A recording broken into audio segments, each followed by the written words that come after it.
Hi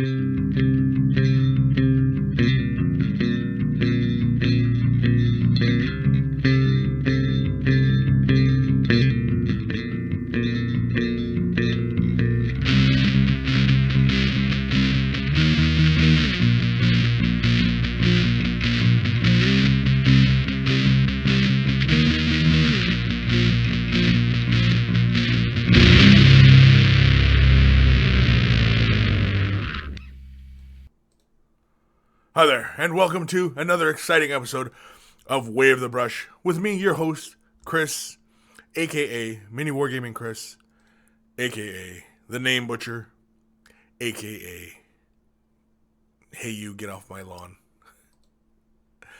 Way of the Brush, the most informative 120 minutes on the internet on the wargaming lifestyle. We'll talk about painting, terrain, conversions, and gaming in general, and a whole lot of, basically what's under the sun, life in general. But otherwise, it's a whole lot of painting and a whole lot of what's under the sun is usually what's covered in this show. We usually try and have a little bit of fun for first-time viewers. Feel free to ask questions in the comments or in the chat below. Otherwise, feel free to send me an email at kris@miniwargaming.com. And that's probably the best way to get your question answered, especially if you want it answered on the show. If you wanted just a general kind of answer, you can ask in the chat, and lots of knowledgeable people always tuning in, and so they'll fill in whatever they know. And it's a collective goodness of painting. It's really what this is. We're becoming a collective of artists, and we just all want to help each other. And I think that's really what's key here, is that we're all about helping each other, from somebody who's just getting into the hobby today to somebody who's, has been out of the hobby for a while and getting back into it or whatever, right? So really that's what Way of the Brush is all about. It's all about you.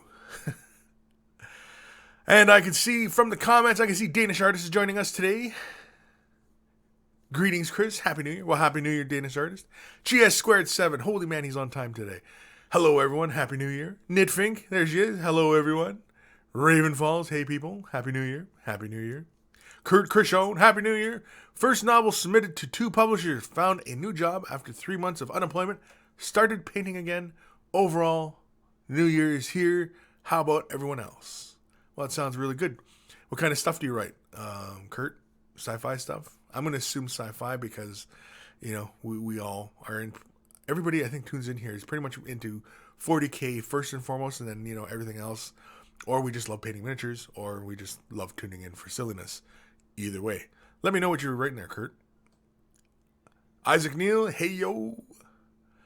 Raven Falls, whoop whoop, 7 days to start phase 1 basic training with the British Army. Well, good luck. Good luck, holy man. David Taylor, Happy New Year to all my friends. Smiley face. Nagler F, hello monkeys. Isaac Neal, dang, that's a lot for 2 days. Robert Gould, been there, Kurt. I was unemployed for 6 months and had to support and wife 4 kids. Oh, that's tough. That's tough. Those are difficult times, and I've been there myself. Not 4 kids, 2 kids, but yeah, it sucks. But always know that, somewhere down the line, it does get better, right? Steve Cox, hey everyone. Cheminized. Wow, 4 kids. Someone went full rabbit mode. Okay. Where are we? Raven Falls wants to know what everybody's painting today. Today I'm not painting anything. I'm doing Way of the Brush right now. Although I might try and get some more work done on my X-Wing. Try and get that done. I got my TIE Fighter done. I'm not going to show it. It's all the way over there. But you can kind of see right there. My TIE Fighter's done. And I still got to finish my X-Wing. My X-Wing is right there. And then, of course, for Christmas, it was a Star Wars Christmas for Kris this year. Because I'd gotten BB-8 from Matt and Dave. And then for Christmas, Got me a Death Star speaker, Bluetooth speaker. You know, kind of fun, right? What else did I get? Oh, Cork got me a Star Wars watch. That's a little watch. And then I got an AT-ST from Bandai. Got that model kit. And then I got the Millennium Falcon from Bandai. So, and then I've got the LED kit that comes that goes for that. I got that coming in. So I'm gonna light the sucker up. Have those engines glowing, powerful engines. And of course, I saw Star Wars over the holidays as well. And I imagine probably a few of you went to go see it. And, you know, I mean, like, I'm a big Star Wars fan. I enjoyed the movie. I wasn't particularly happy the way it ends. And I know a lot of people gripe about, you know, it's the same as, you know, but that doesn't matter. I mean, all hero journey type stories are all pretty much the same anyway, you know. So anyway, where was I? Oh yeah, I was just doing roll call here. Everybody's talking up a storm right now. Lucian Valensor. We'll say Valensor. Here for roll call. Very cool. Thomas Rasmussen. Happy New Year, monkeys. Happy New Year. Okay, here's one. Soviet kick or Soviet kick? I don't know. Hi, Chris. Well, hi, Soviet. I'm just gonna say Soviet kick. I don't know. There's an H at the end. I don't know. Lucian's working on his Betrayal at Calth box set. Very cool. Doc Eon, there he is. Doc Eon. What's up? Thomas, is Chris delayed? I don't think so. He just is very slow. Taylor Stevenson, Happy New Year. Happy New Year. Steve Cox. Oh, Steve Cox talking to somebody else. Okay, never mind. Alexander Musel. Awesome hair. Assume that's directed at me. Or maybe he's saying he's got awesome hair. In which case, send a pic, because I want to see awesome hair. Everybody wants to see awesome hair. Blah, blah, blah, blah, blah, blah, blah, blah. Where are we? Lee Welton. Those Star Wars Bandai kits aren't being sold outside of Japan anymore. Frown. Yeah, I know. Revel is the one that was bitching and complaining that those kits were just too awesome, I guess, and shouldn't be sold in North America. And that's unfortunate because those kits are way better than what Revel's putting out. The details on the Revel kits, I've seen a lot of reviews, and comparing the Bandai to the Revel. Is it Revel? Yeah, it's Revel. And their kits are very, like the Revel kits the details are very soft, and they're not exactly, you know, true to the actual, you know, production kits, right? And so, you know, the Bandai kits, yeah, the details are super crisp on them. They're really great kits. If you can get your hands on them, get your hands on them. And if you're any Star Wars fan, or even anybody who's into Gundam and stuff like that, I'm sure they already have a bunch of those Bandai kits because they produce really awesome kits, and there's like a bazillion pieces to them, so you get tons of detail. And I like the fact that a lot of it's a snap fit together kind of fitting, like the parts fit together so well. Also, that you can put the kit together more like a toy or more like a model kit, where you can put like stickers on the kit, or you can put water slide transfers on. And I think that's really, really cool. It gives you many, many options as to how you want to put together. You know, is it something that you want to just, you know, put the model together and, you know, zoom around the room with, or do you want to like put it on the stand and put it as a diorama, or, you know, something along those lines, and, you know, really kind of pretty it up. But yeah.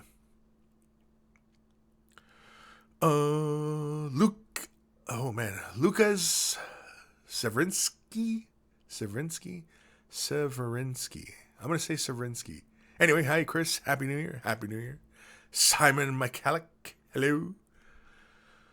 Alexander. No, you have awesome hair and only facial. Cheers. And not only facial. Oh, not only facial. Cheers. Happy New Year. Whoa, what? Kirk showing, yeah, the Revel kits suck. Yeah, the details are they're just not there. And some of the details are not, screen accurate, right? There's just like they made it up, or they just kind of, simplified the detail, and so it's not cool. Robert Gould, yeah, the awful Revel kits. Thomas, my YouTube app is crashing hard. BRB. Soviet. Kris, do you think Rey in Star Wars is a Mary Sue? She has no character. She has no character arc, but seems to be amazing at everything she does. Well, I think it's kind of like she's learning who she is, right? And we see her as kind of this little scavenger, and you know what I mean? But she's really self-reliant. So we already know right from the beginning that she's self-reliant, and to survive in this harsh desert and whatever, and with all these other scavengers who are trying to, screw her over and beat her up and whatever, that she's had to survive. She's had a tough life, a tough childhood. And, as she, is exposed to more of, the dark side of the Force, does the light side start to come out of her more, right? At least that's the way I kind of interpret it. I mean, really, would she know how to do the Jedi mind trick right away? Like, would she just know how to do that? Who knows?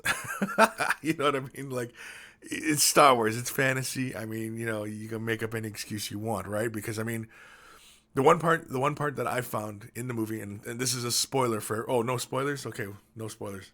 Sorry. Okay. I figured everybody's seen it by now.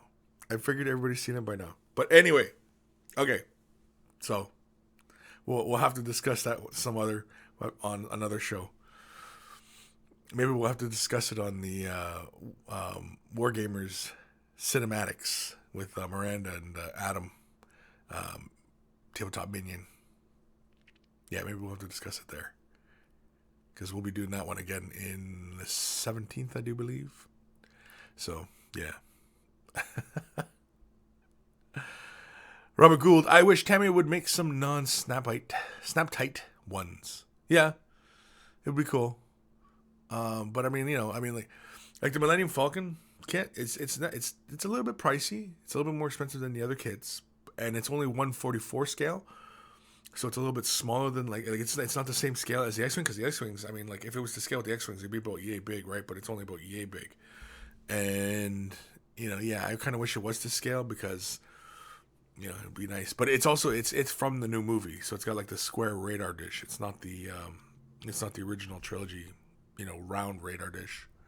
But still a nice kit. Comes with all the little characters inside, and yeah, it's really, really cool. I can't wait to get started on that one. Lee Welton, mix if scales, unfortunately, but they're amazing kits. AT-AT is coming soon, apparently. Yeah, I've heard that one.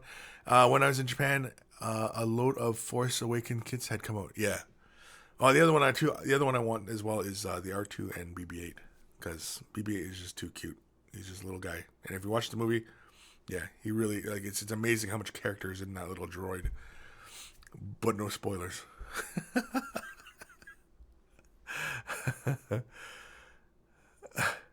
Oh, Docchio has a theory. My theory is Rey's training as a child and her memory suppressed to protect her from Kylo Ren. Well, that's where I was going. Yeah, that's kind of where I was. But no spoilers.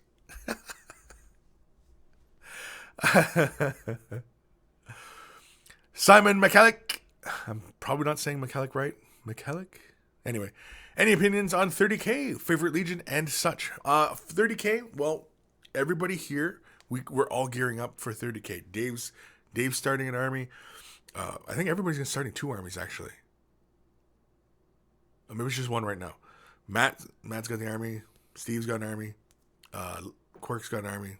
And even Lee has an army. I don't have an army, but I'm really kind of busy. And I mean, if I was to do one, it'd probably be Imperial Fists or Death Guard. But I'm leaning more towards Imperial Fist. Leland was going to be doing our Imperial Fist, but that's not happening now, or at least not for a while anyway. But anyway, yeah. So yeah, you're gonna be seeing 30K battle reports soon enough. I don't know if we're gonna be doing them straight up bat reps, or if we're gonna be doing more like a narrative type storyline, or following the campaign books, or what. So I'm not too sure. I don't know if Matt's mentioned it or not, but yeah. But for me, yeah, my favorite Legion in 30K, it's a toss up between Imperial Fists and Death Guard. Just because Death Guard, just because Mortarion, I mean, he looks like the Grim Reaper and he's all raw, he's all scary looking. It's very cool. It's cool imagery. And I'm curious to see what Rogel Dorn looks like from Forge World once they produce his model. I'm kind of curious because, I mean, I kind of pictured him kind of similar to Ultramarines, Gilliman. I kind of pictured him sort of like that, right? Kind of just heroic kind of dude, who's kind of clean cut and, by the numbers, straight and narrow kind of person, right? Whereas, Ultramarines, you picture him, he's just uber kind of square, right? So I don't know. Kurt, 30K, Death Guard, and Imperial First are my favorites. Yeah, same here. Raven Falls, I'm poor and can barely afford Xmas. Plus, I did want to pirate this one. Oh, well, don't pirate it. Danish artist, well, at Kris, aren't you going to get the Millennium Falcon for painting? Yes, I am. I've got the Millennium Falcon. I've already got the kit, man. I've got it. It's a big kit too, and it's got a bazillion pieces. Like,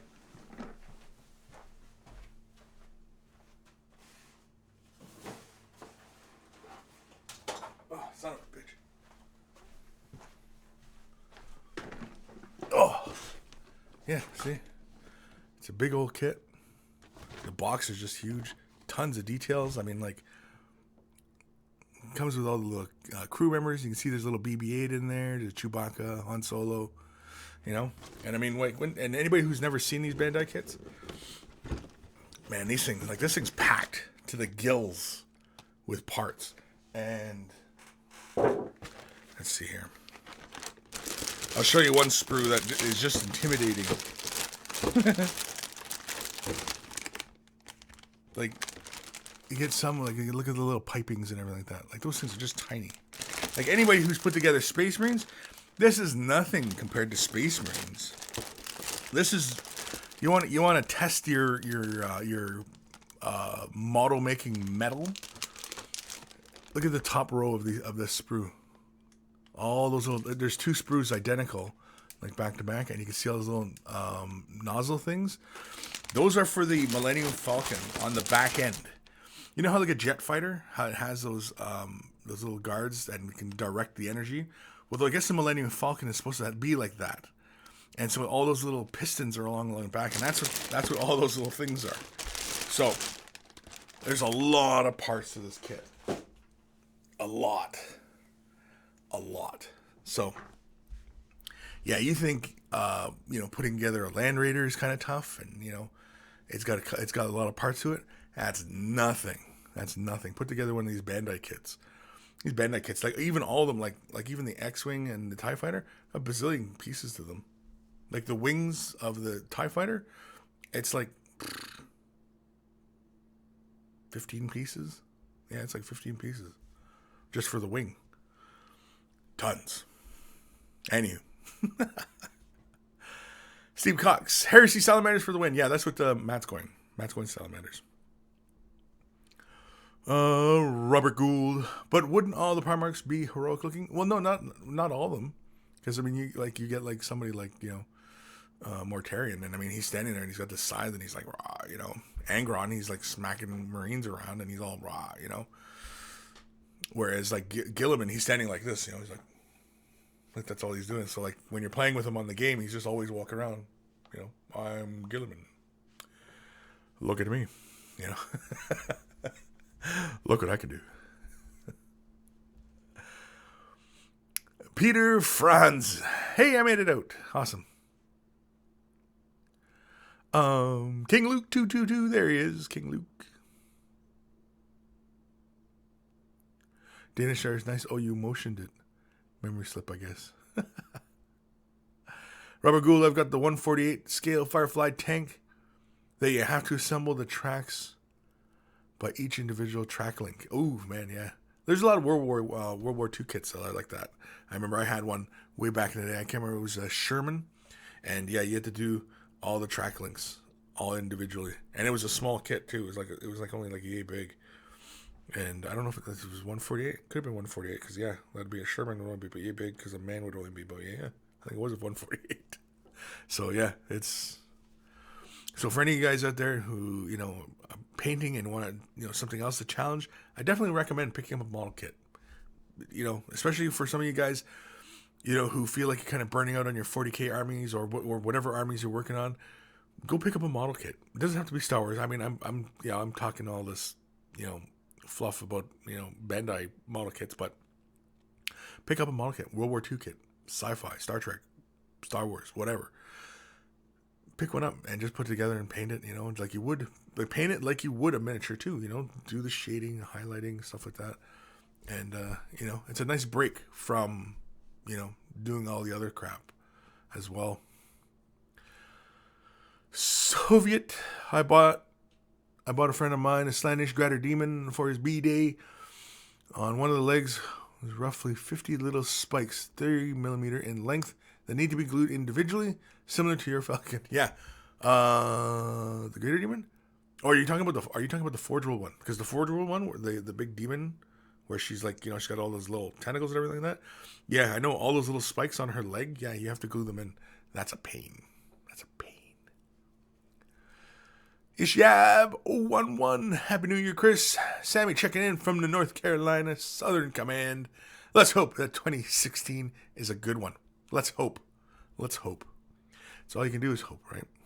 Of course, you can always make sure that it's a good year by just being good. Usually it works. Yeah. Be good for goodness sake. Whoa, somebody's coming. Let's do an email. This is from David Taylor. Hey, King Moople. Moople. I'll keep this short as I know how much you love to read 7-book epics. Now that I've said that, this will end up being really long. After a few weeks of indecision, I have decided to send in some of my work in the hopes that you'll be able to help me. I hope you'll excuse me because I have only been painting a few months and my work is nowhere near as good as the other people who send in their work for you to give advice. But I would really appreciate it if you could do the same for me. I have included 2 recent models, a Tau Stealth suit and a Space Viking on a puppy. A Space Viking. The main problems I have are painting the dirt and stuff on the bases. It always looks like chocolate and way too dark. On the Thunderwolf base, it blends into the Thunderwolf too much. Also, I have problems putting decals on the shoulders of Space Marines because they are curved, and my attempts to do so have failed. If you have any advice on my work, I would greatly appreciate it. Stay awesome, David Taylor, a.k.a. David Taylor. P.S. I'm really sorry for the photo quality. I only have an iPhone to take pictures with. Frowny face. Scary face. So anyway, okay. So let's have a look at his Space Viking on a puppy. And which one gave us? That was crap. There we go. No, let's go back to this one. No, that's not good. We'll go back to this one. Okay. So, to avoid the browns and stuff kind of blending in with your model. Now, yeah, it is kind of hard to see, but I'm going to assume that you got like this dark black along the back and then this dark brown along like the underside, right? When you have these browns on the wolf and you want, to have this kind of muddier type appearance, you can also go with kind of a yellowish brown, kind of like Zameshi Desert or like XV88, kind of has a bit warmer tones. And go with a slightly warmer feeling of brown rather than the darker brown that you have on the wolf. Also, the wolf, if you're leaving him browns like this and you're introducing highlights, you can also go in with colors like Ushabti Bone for, you know, a quick little dry brush just to pick out those little corners and edges and stuff like that. But otherwise, yeah, it's usually it's picking up different browns, right? But here, I mean, like, you know, it doesn't look bad. I mean, like, you got him on standing on this big yellow plate, and, you know, lots of separation there. Actually, you know, it creates a nice little silhouette around the model, the front end of the model when you're looking at it, which looks very cool. The shoulder pad work looks nice and neat. Can we zoom in? Let's zoom in. Zoom in. Yeah. Your base coats and stuff look nice and smooth. It all looks good. Tau suit. He looks like he's waving high. He's like, hello, I'm a Tau suit. Like the base. What's the base from? Is it cork with a little bit of cardboard for like the tiles? That's very cool. Either way, really good work. Looks nice and smooth. Yeah. Mindful of those mold lines and stuff like that. I know it's kind of tough on some of these there. You end up kind of nicking that plastic.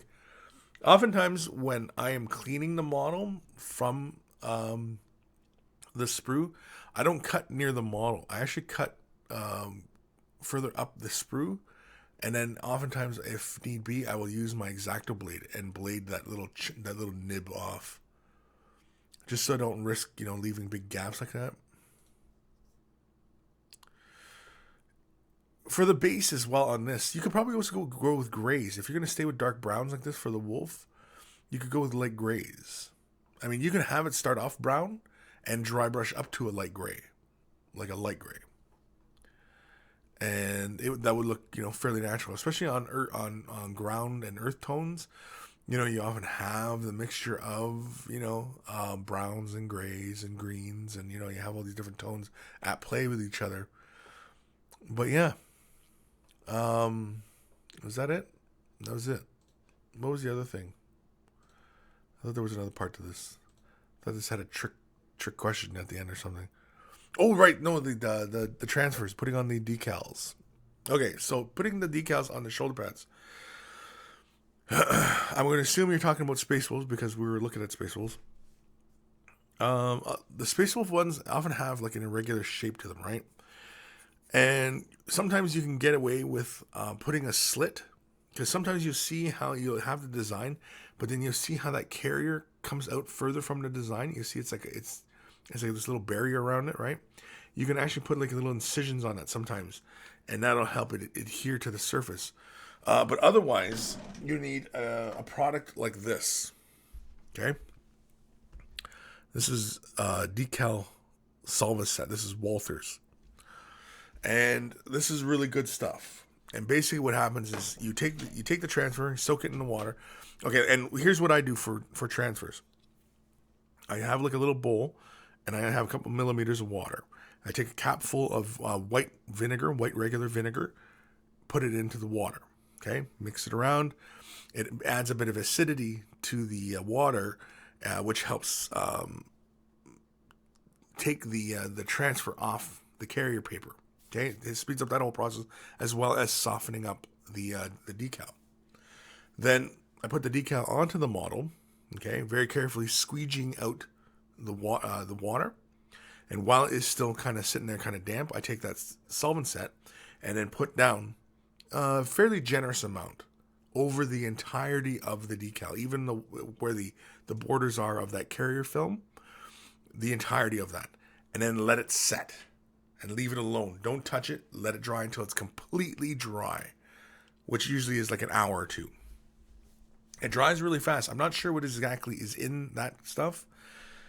It smells a bit like a diluted acetone with alcohol or something. I don't know. But it tastes really awful. I can tell you that. Don't ask me how I know. And basically what that stuff does is it softens up that decal, and it'll sit within the recesses. Like if you have the decal sitting over panel lines, it'll fall within those panel lines. So it's really, really great stuff. Definitely would recommend picking yourself up some of that. Typically, most model shops carry that stuff. There's also another one, Microset and Microsol. That's another good brand, and it does the exact same thing. Microset is for when you're getting the decal off the paper, and Microsol is when you're setting the solution on the decal, and then it sits on the model surface. Of course, the other big thing too, okay, even before you start, laying the transfer down, is make sure that the surface where you're applying that transfer is smooth.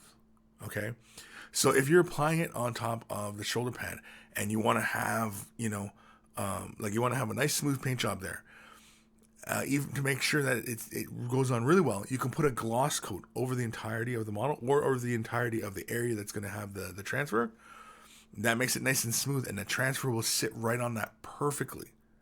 Okay, even in using those solutions, the solvents, it'll adhere to it. Bang, it sits there, and then you can camouflage it again by giving it another gloss coat, and that'll hide the decal, and then go on, and that's it. And that's the way I do transfers all the time, and I've done a whole bunch for even for my X-Wing. Last thing I was doing transfers for was like the X-Wing or TIE Fighter. It had tiny little decals. I had to go inside the cockpit. And you can't even see them unless you shine a light into the cockpit. You can't even see all these details. But yeah, I went through the trouble and did it all. And yeah, pretty much. So yeah, that's doing transfers. Definitely scare yourself up some of that stuff. I know it's Microsol and Microset, or Microset and Microsol. Walther's solvent. I've been using this stuff for years, and it works great. I just put a pretty generous amount on top of the entirety of the decal, let it completely dry, and you'll see the decal as it's drying. You'll see the decal kind of like bunching up and crinkling and stuff like that. But sometimes it is kind of tough because, like, for example, the ultramarine symbol, where it's kind of this big horseshoe shape, but the decal itself would be like this roundish shape, and so you have to put a slit in there so that it'll sit on that curved surface. It is one of the most challenging things to get a decal to sit on a Space Marine shoulder pad, especially some of the bigger kind of roundish kind of ones, where you have those edges kind of puckering. But that's where you want that solvent, because that solvent will basically melt that and make it sit on the surface way better. So, yeah. So hopefully that helps. Dave says, thanks for the advice. Okay, well, great. Good. Glad that helps. Somewhat. Wrong most. Where are we in the comments? I have no idea. Dave Taylor, thanks for advice. Yeah, I couldn't resist having waving towel. Christine, give up on the transfer, start painting them freehand. Not perfect, but might have to get the Microsoft and Microset and test that out. Yeah, definitely give it a shot. You don't pay that much for the little sets. It's like $5 for little wee bottles of them, but it lasts you a long while because you're just using just like a brush tip and just like applying it, and you're done.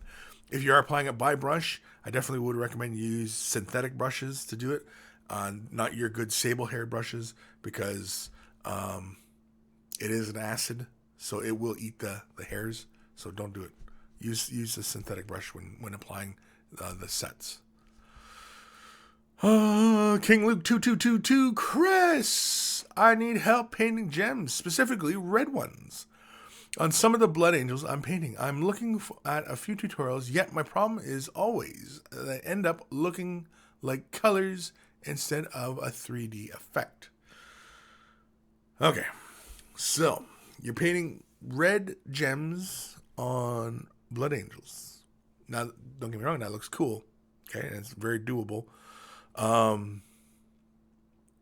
Basically, okay, if I was gonna go with red gems on bright red Blood Angels, I'd start off with black, or at the very least dark brown, something like Dryad bark mixed with a little bit of Abaddon black, and have that as the base of the gemstone.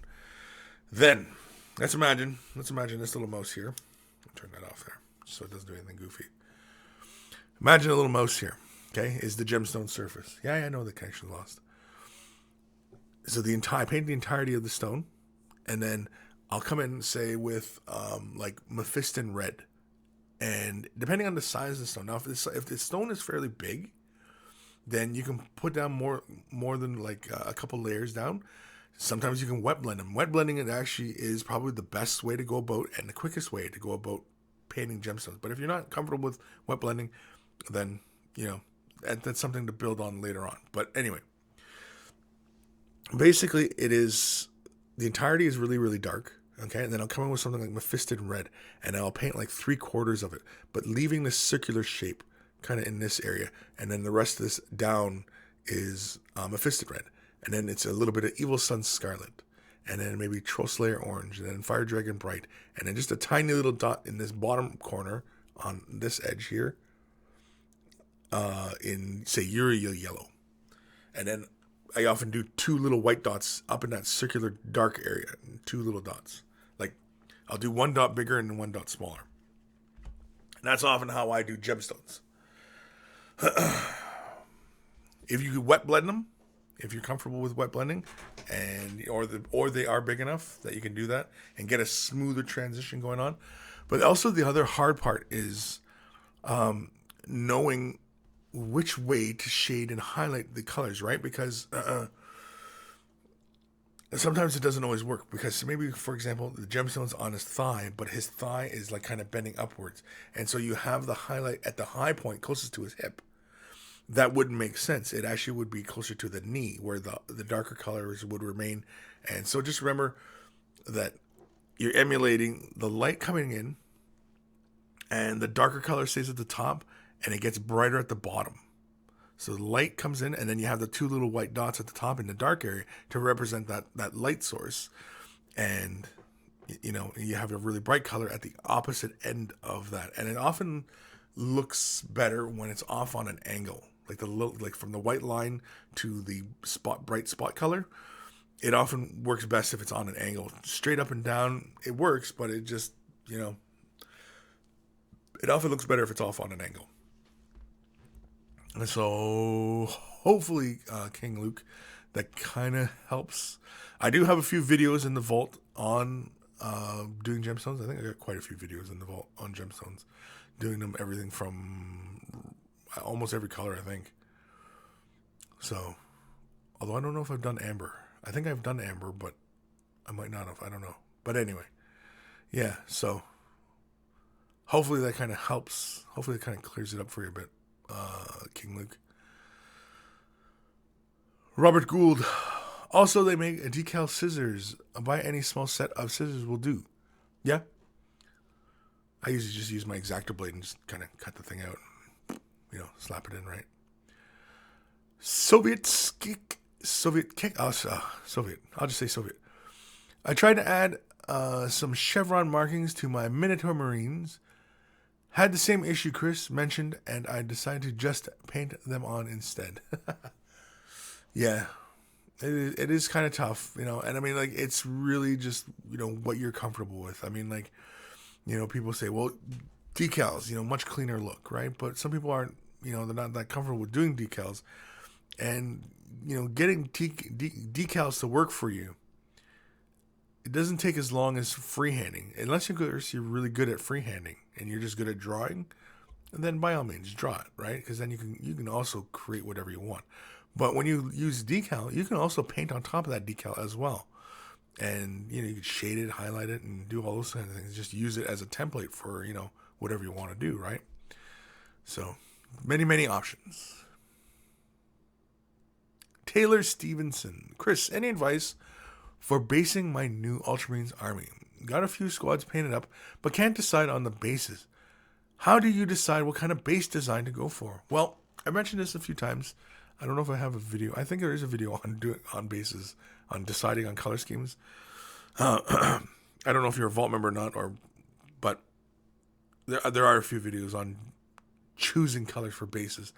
But basically, choosing a base, there's a few factors. One, your gaming area. Now, if you game at home, you have your own gaming table, then I would color match to the gaming table, right? Do the base like your game. So if you got a jungle table or a forest table, greens, right? If it's a desert table, light browns, right? If it's an urban, decay and, cityscape, grays and blacks, stuff like that. If you are, if you don't have a gaming table, but you often go to the club and, and you play on different, and they've got a bunch of different tables, and you want something that not going to stand out too much, then I would go with like light grays, very neutral tones, or even desaturated greens or anything like that. But usually grays will work,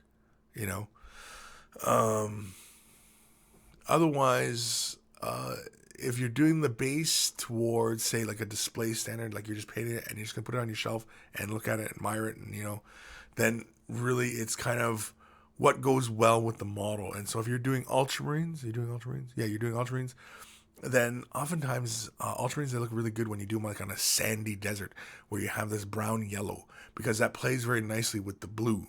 And so it makes that blue really stand out. It makes the desert really pop. And so, yeah, that's in a nutshell, that is really kind of where you would go with ultramarines.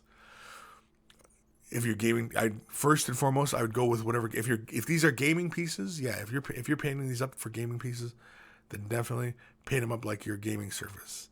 If you don't have your own gaming surface and you go to the club and they have varying tabletops, then I'd go with like light grays, something that goes in between, and you know what I mean, like it's not quite committed to a particular style of board, right?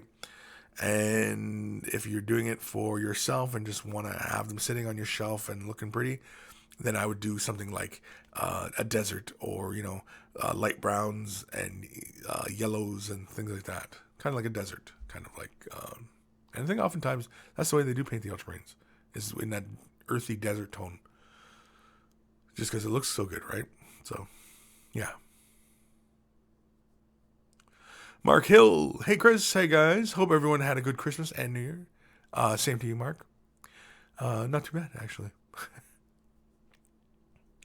Robert Gould, do you need 2 brushes to wet blend? I was watching an earlier episode of Way of the Brush, and you used 2 brushes. No, you don't. You're going to have 1 brush in wet blend. Wet blending, okay, wet blending is only referring to the process of one color is wet, like you're laying your paint down and it's still wet, and you're laying another paint down and it's still wet, and then you're going to blend the 2 together with a brush, okay? That's all wet blending means. Is it's wet color, and you're going to blend them, okay? Because some people get confused at 2-brush blending. 2-brush blending now can refer to wet blending, or it can refer to a process where it's basically feathering. 2-brush blending. Basically where you take the paint, okay, and so you have one brush that has one color. Like say, for example, I have black on one brush and I have white on the other. I quickly take black, and then I quickly take white, and I blend it, and I need a little bit more, and then I can go back and forth and play with the colors, and then, using 2 brushes with 2 colors and wet blend. That's a 2-brush wet blend, right? A 2-brush blend is more like feathering, where you take one brush, okay, and it has your color, and you lay it down, and then you take the other brush, which could be damp with no colors on it, but just is damp, and then you just basically skim off some of that paint, and what ends up happening is you leave that little layer and translucency of color, and that creates the blend for you. And that's often just referred to as feathering.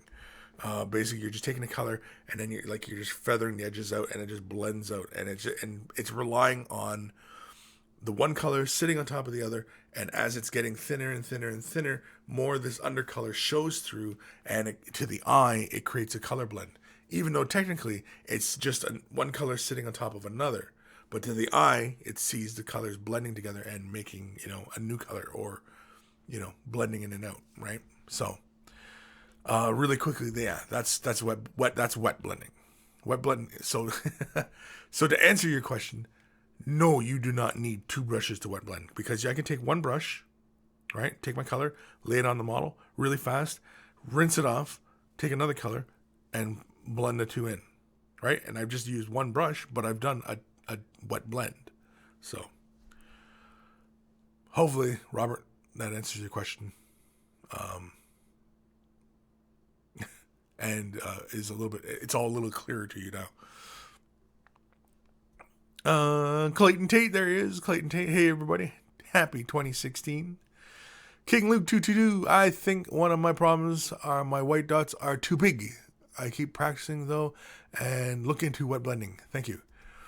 Yeah, wet blending the gemstones, like especially if they're fairly big, like Elder tanks have like a lot of big gemstones and stuff like that on them, and that's an opportunity to just kind of take your dark color, and then take your mid-tone and then blend it down, and then you just do a little spot of the really bright color, and then your two little dots, white dots, and so yeah. The more you can kind of experiment with techniques and stuff like that, I think the happier a lot of people would be. Because it's good to have many tools in your arsenal to when you're sitting down and you're looking at them all and you're like, how am I going to paint this, right? How am I going to do this?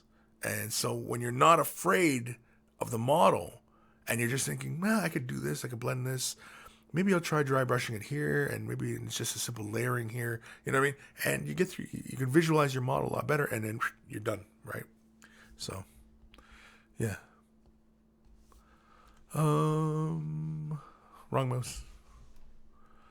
Where am I in the comments? Robert Gould. Oh, and I was watching your video on making trees. What size of wire did I use? And where did you happen to pick it up? You can head to any kind of floral shop. That's where the wire's from. What gauge it is, I cannot tell you because it's that floral wire. Floral wire? Floral wire. They use for floral arrangements and stuff like that. You can find it there. In North America, there's like Michael's and Hobby Lobby, where you can go and they have floral sections. But otherwise, you know, it's a floral wire. It's a really, really thin gauge wire.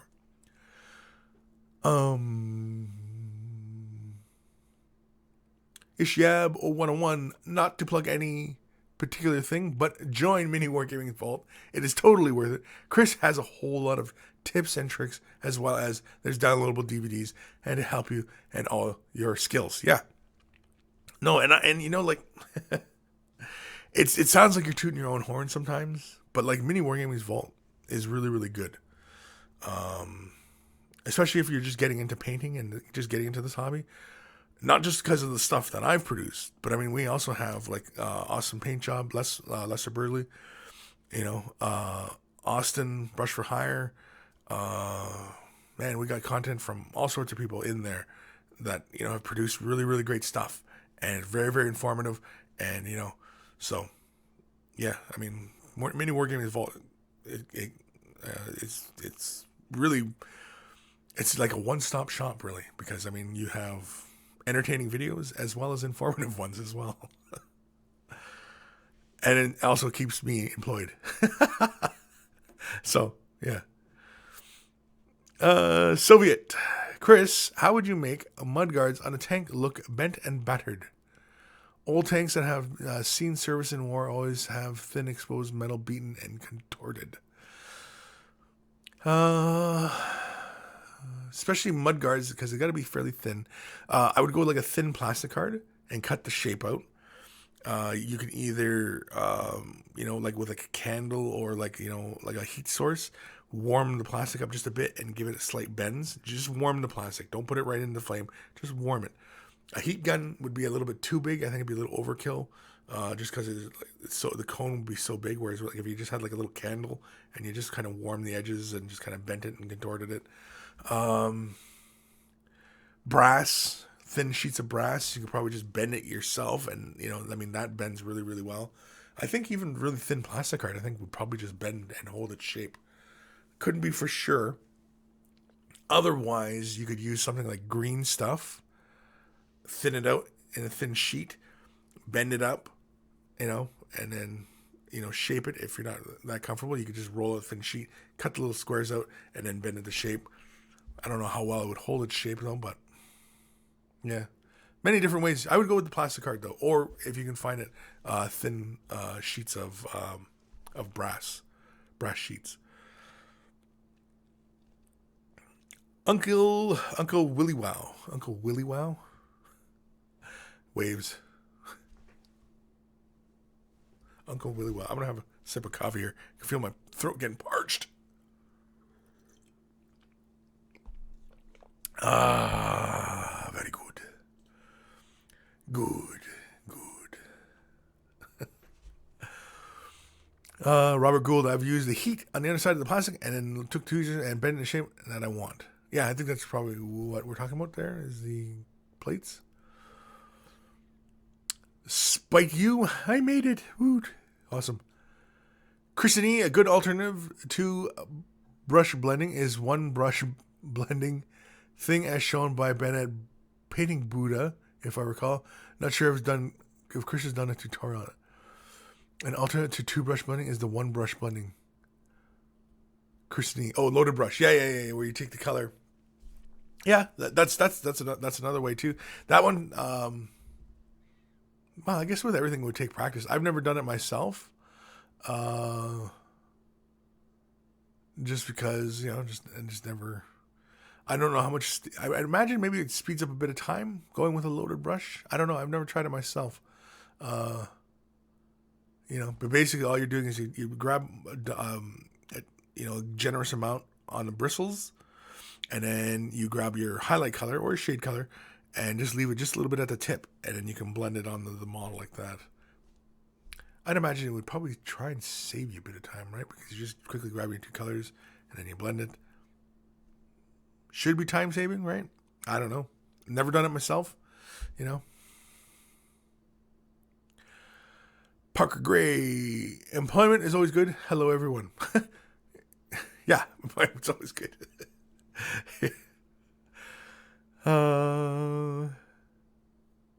Where are we? Spite you. Good morning, Kris. Never made it to the live show before. Glad to be here. Well, I'm glad to have you here, Spite. Spite you. Spite you? Am I reading it right? Spite you? No, spite you. In spite of you? Robert Gould, most of the mudguards are molded on top half of the hull. Interesting. On the top half. Oh, you mean like just those big parts that sit on top of the tracks, like on the Lehman Russ, and they have those parts that just kind of sit on top? Yeah, you're probably better off using plastic art. Plastic art, and you can just shape it, and it's probably your best bet. Devin Carpenter, hi Kris. Hi Devin. iDuff. Is it iDuff or One Duff? One Duff to rule them all. What was your most exiting or challenging paint job? My most exiting or challenging paint job? I don't know. Ones where I suppose the last ones where I really kind of try and push myself.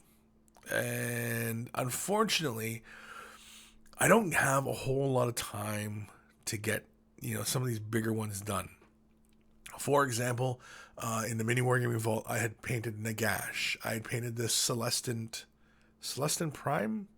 Is that what he's called? He's the guy for the Age of Sigmar dudes. He's a big guy with the wings and everything like that. And there's so much more I could do to those guys, but I don't have the time. I can't spend that much time, really polishing the brass, as it were. And so I just get it to a really good standard, or, get it to a good standard, and then, move on to a point. And, and sometimes what I'm showing is simply just, a quick way to get something that looks good, but actually was very, very little effort. And, oftentimes that's kind of where I end up showing things.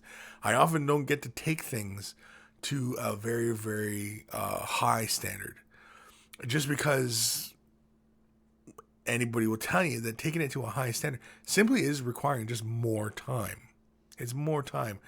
Once you know the basics, brush techniques and stuff like that, you'll notice that all it is more time spent on a point, blending the colors, getting the details, taking your time, getting those edges just right. And yeah, so the most challenging model, it's any of those big ones that I've done in the last little bit, where I wanted to do more. And the challenging part is getting it to the point where it looks good and people are kind of, hey, that looks really good. And, you're kind of like, well, it's it's all right. I could have done this, could have done this, but so I don't know. I honestly don't know what most exciting or challenging. I liked working on the big kits like Nagash and the Celestin Prime. Celestin Prime? Yeah, Celestin Prime. I think that's what he's called. Anyway. No, he's probably Celestin Prime is probably one of my favorite exciting because I kind of just went out there with the colors on that guy because you'll notice like his wings are like go to like bright pink. They're like flaming pink wings and bright blues and I had all these really soft colors going on with the harsh gold and yeah, so he was most exciting, most fun. Ace Face, hey dude, hey. Thomas, cough, email, cough. Yeah, I got the next one set up. Don't worry, Thomas. We'll get to them. Don't worry. Soviet, Kris, would you like GW more if they were more realistic? Or are you not that concerned with realism? I personally think that Forge World more realistic approach is more appealing. I don't know. It's kind of hard. Because even Forge World's realistic approach, yeah, there's some aspects that are really, really good that Forge World does. Like they incorporate the brass etchings for like floor panels, inside some of the tanks, and that gives added depth and realism. You can see like the gears and things like that, and whatever, right? And so yeah, I can agree with that. It does add more depth to the model versus the way the Games Workshop model has been, like these CAD designs, and they kind of twist and fit together, and I think that's just really just the anti-piracy kind of thing. I think they don't really need to be that convoluted, and so. But yeah, I like both. I like both styles because sometimes, like with the GW models, like Space Marines, they have so much flat areas on them that really it's a painter's dream to have that much flat area on a model versus some other models like I painted like Avatars of War, where they needlessly add detail to the model to make it more complex, and so you end up kind of being forced to paint it a certain way rather than like a Space Marine where you can paint them however you want. You can layer those highlights, you can blend them and stuff like that. Whereas if the model's got too much details going on, you're kind of stuck either just layering it on or blending, like just so. It's it's really personal preference. I kind of like when there's a lot of surface area because it allows you to do more, and also allows you as a painter who's growing and learning, to try out different kinds of techniques and things like that, right? So, yeah. Greenleaf Terrain, there he is, Adam, Mr. Adam. Haven't seen you in a while, Adam. Where you been? You been hiding? I don't know where I am in these comments. I am lost. So I will jump to an email because I'm lost. And this is from Edward. Hi, Kris. Many thanks for the critique you did on my Conrad Kurz model. Was very helpful. As an Eldar player and painter, I would very much appreciate your critique on the Farseer model I've painted below. It's meant to be in the colors of the Uthwi. That's the way I've always pronounced that one. Uthwi. Anyway. But I took some of my inspiration from the old Dawn of War Dark Crusade Eldar. I know there's a bit of neatening up to do. Neatening? Neatening. Yeah, is that how you say it? Neaten, is that how it's written? Is it a word? Such as around the base and the edge of the helmet beside the face mask. But I would really appreciate your feedback on the model. Cheers, Edward. So, let's have a look. Let's have a look at Edward's handiwork.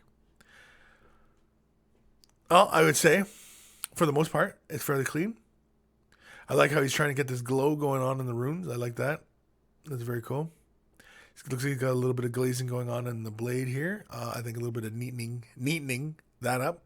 A little bit more contrast in the gold in that area there.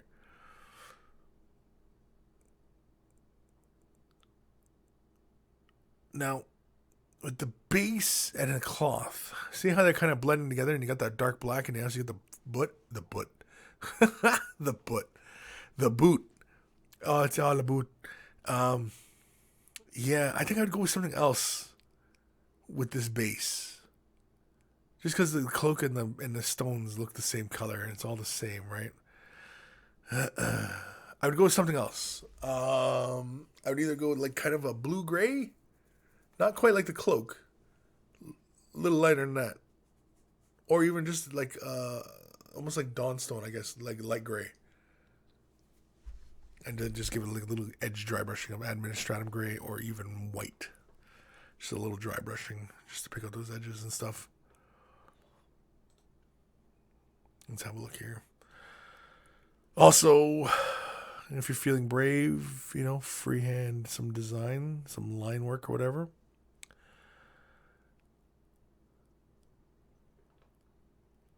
I think you could probably pick out the gemstones on some of these points. I don't know but this is more work in progress, right? You're not done him. But, yeah. Or you did do the gemstones. That looks like you were doing the gemstone there. Yeah, I think you might have been doing the gemstones. A little bit more contrast, I think, is needed then. Like, see here, that looks pretty darn good. But it looks too close to these other points. And so I think like a darker outline or something like that around there. But otherwise, very good. Yeah, he does need a little bit of neatening.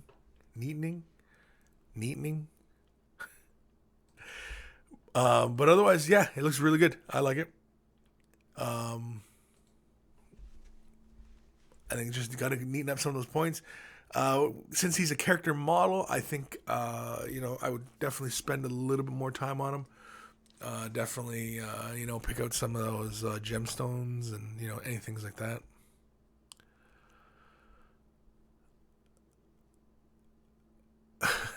Thomas Rasmussen. Episode 102, New Year's Neatening. New Year's Neatening? Is that what we're going for our new episode? Yeah. New Year's Neatening. I kind of like it. I'm kind of swishing it around right now. I'm just seeing how it tastes. Greenleaf Terrain. The Neatening sounds like a movie where a giant mother is coming to clean jazz. Clean jazz. Clean jazz. Who's jazz? We're filming like Cloverfield.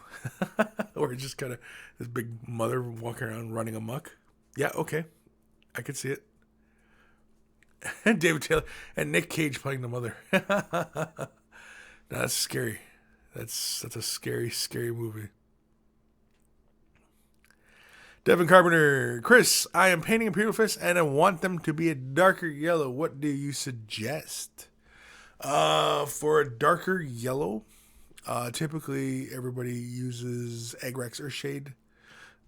Don't apply it over the entire model. Apply it just to the panel lines. Okay? So you might want to use your detail brush and grab a little bit and then just follow the little panel lines on the armor. And that should give you a deeper tone while still preserving all that bright yellow. Provided that your armor yellow is like a color like Uriel yellow, right? But otherwise, yeah.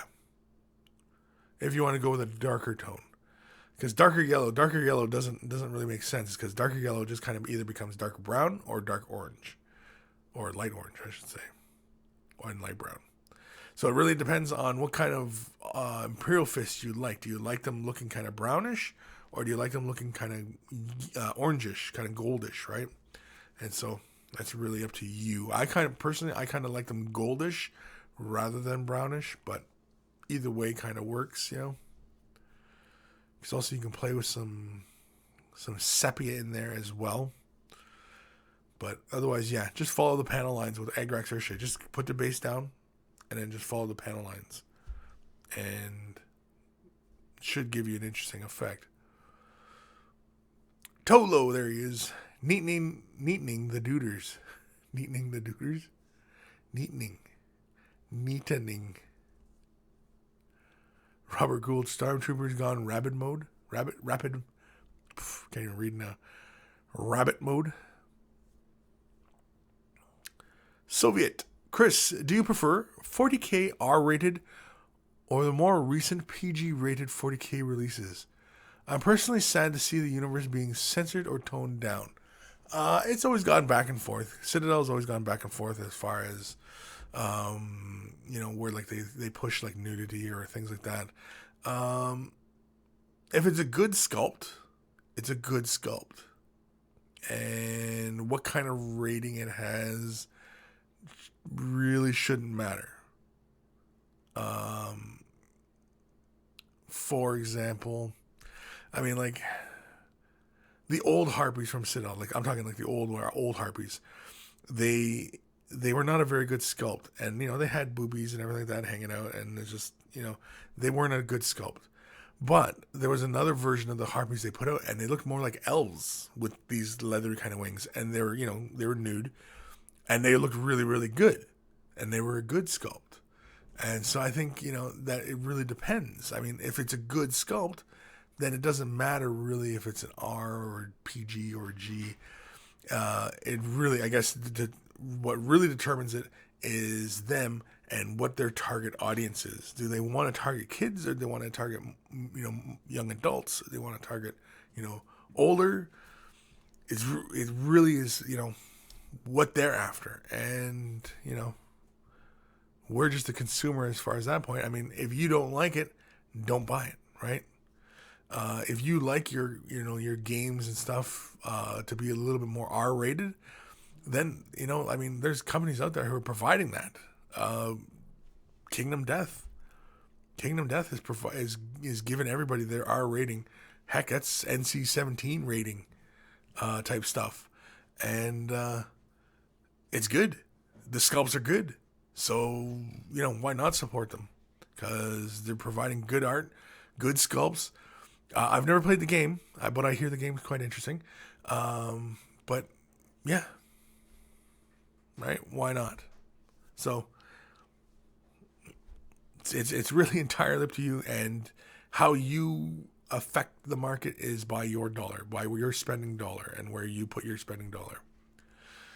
Clayton Tate. Kris, did you hear more about the GW re-release of the old spin-off games, Blood Bowl, Necromunda, and Forge World is apparently doing the models. The Blood Bowl box set has some pics leaked with the new human and orcs. I know, I saw that this morning, and I thought that was really, really awesome. It's very, very exciting. So, yeah, I know everybody's going to be redoing their Blood Bowl pitches. I know we're going to be Lee, our painter here at Mini Wargaming. He has. I don't know if he brought them with him or not, but he has shown me pictures of like his Blood Bowl pitches, and they're awesome, and they'd be great to film on. And if Forge World's doing new models, yeah, I'll definitely have to get myself a new team because Forge World does really nice sculpts. Are they R-rated or PG-rated? Hard to say, but either way, they're good sculpts. Robert Gould, do you pair your coffee to model or paint? LOL. Do I pair my coffee to model or paint? I don't get it. That one kind of blew right over my head. Robert. Oh, Super Dash Rendar. Question, what's the preferred coffee to drink while painting? Oh, dark roast. Colombian dark roast. Tolo, episode 102. They had boobies, so the mom had to clean the jazz to keep them neatening up the duders. Oh, that's too damn long, dude. Oh, man. You know what? Let's do an email. Oh, wrong mouse. Let's do an email. And this is from Echo? Yeah. Oh, he's got some Russian at the bottom there. I don't even know what that is. It's Cyrillic. Cyrillics? Is that what that is? Cyrillics? Either way, it's the stuff on the calculator that nobody ever uses. It's those functions on the calculator nobody ever uses. Hey Kris, I've been painting Tyranids for a little while, and I'm still quite amateurish. Can you please give me some tips on how to improve my color schemes? Also, wood coating coating their flesh in wet look give them more amphibious look? Yes. Like a frog? Sure.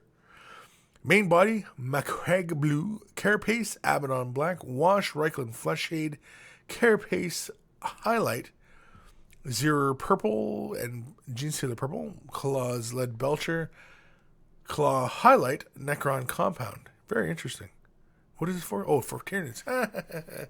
Man, I should probably read the email more carefully. I need a filing cabinet. Lots of love, Raven Falls of Fallen Raven Productions. P.S. I'm going to be leaving for the Army soon. Can I get a reply so I know what episode my email was answered in? Thanks a bunch. You're here today, Raven. Thanks a bunch, and a whole bunch of letters here I don't understand. If anybody knows what that says, oh man, there's a whole bunch here. Oh, you didn't send them as attachments. Oh no, they're attachments. We got attachments here, kids. Excellent. Excellent. I like it when they're attachments. Oh, Raven Falls says ignore the Russian. It's how the server sends it. Whoop whoop. Whoop whoop. Anywho, okay, so we're talking Abaddon black on the carapaces. We're talking purple in the flesh and metal on the claws. Very interesting. Very scary. You know, like for the eyes and things like that, I think I'd go with like a light green, like a lime green, like a really yellowy green. You know what I mean? For eyes and things like that. Just because your color scheme seems really, really dark. Get some really, really bright points in there. Come on, let's go. Here we go. But very interesting color scheme. I like it. It's very different. And people seem to always be afraid to use metallics on G-Seals, and I don't know why. Because lots of insects have, metallic sheens to them and stuff like that. So I'm not sure why, Tyranids wouldn't have metallic-y type, areas on them.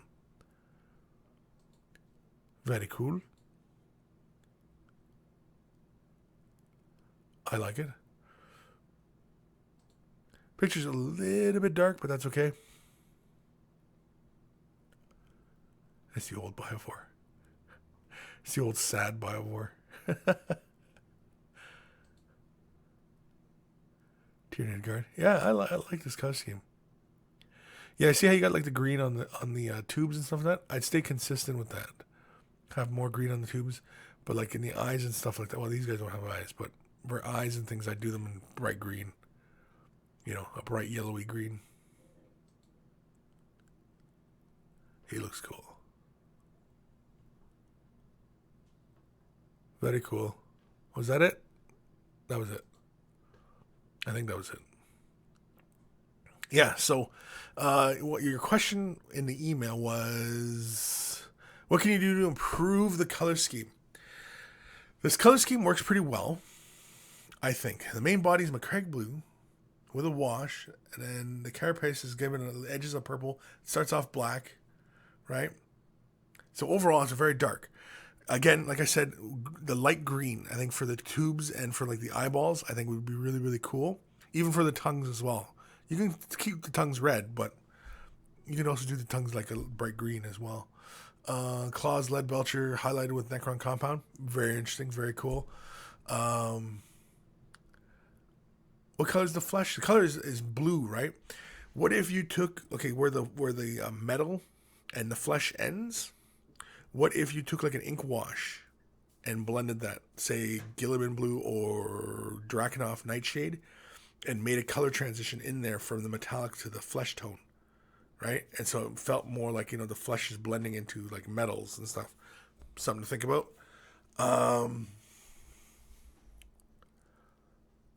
Otherwise, yeah, I mean, the blue and the black, because you have the black and you have the little bits of purple coming up. Very, very cool. The blue, I think I want to get a little bit more contrast in. Let's go back to the... What'd I do? Oh, well. No, I guess it's all right. I was just going to say, because I was looking at the Lictor again, but I think a little bit brighter highlights, I think, maybe. Just a bit. Because, like, are you giving it a shade wash? Because I see, like, it's really dark in its recesses. Or are you just painting it on top of a black? Either way, I'd go just a little bit, another highlight of blue in there. Just a little bit. Just to fall coming some of the edges and stuff like that. Kind of like you do for the carapace. But otherwise, yeah, it's very cool. I like it. And giving them a gloss coat, yeah, would give them more of an amphibious look. When I used to do my Tyranids, I used to have the flesh parts in matte, but I did the carapaces in gloss, heavy gloss, so it had a nice smooth shine.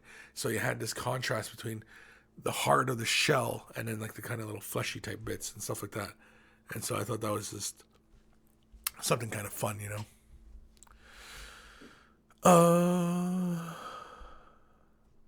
But anyway, yeah. So hopefully, Raven, that answered your question. Hopefully that was a little bit of help. And send in more pics when you're done. Please. Clayton Tate. Mini Wargaming needs to get their butts in gear and get a Blood Bowl league going. Huge fun, and you'll never trust your dice again. Their lack of players or too many Wargamers in one game. No, I think Blood Bowl, we should have a Blood Bowl, even just with the office players, and we all play. Do a league would be hilarious. We would have to really censor the audio though, because there'd probably be a lot of swearing.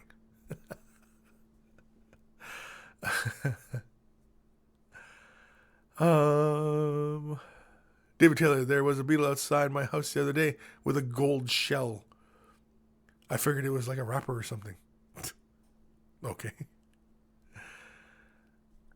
Raven Falls internet died. Gonna have to rewatch. But thanks for your advice anyhow. No problem, Raven Falls. No problem at all. At all.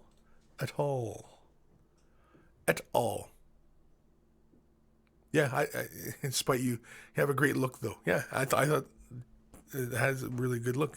I think just a little bit more contrast on that flash, a little bit brighter. I think it'd be really spot on. But again, it could be the lighting on the camera. I don't know, but either way, it all looked really good. Anyway, let's power through another email. This is from Lee. Hi, Kris. Still struggling with making white look good. Trying to reach a standard that's above a gaming standard. Do you have any tips on how I can improve this? Blending white isn't easy. On his eyes are still work in progress. All the best, Lee. Okay. So, he's painting white.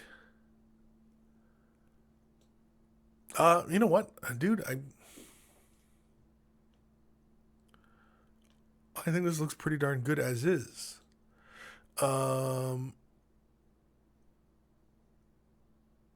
I think with the shade wash, you'd want more control so you can fill in some of these areas. But otherwise, I mean, it looks really darn good. The eyes look really darn good. Oh, I gotta get out of this screenshot here. Hold on. This one? Yeah, let's do this one. Yeah, but I mean, otherwise, the armor, it looks really darn good. The shoulder pads and stuff like that. Like, the paint job looks pretty smooth. I think you just want more contrast in like the finger joints, and I think that's where you got to mix this color and paint it in.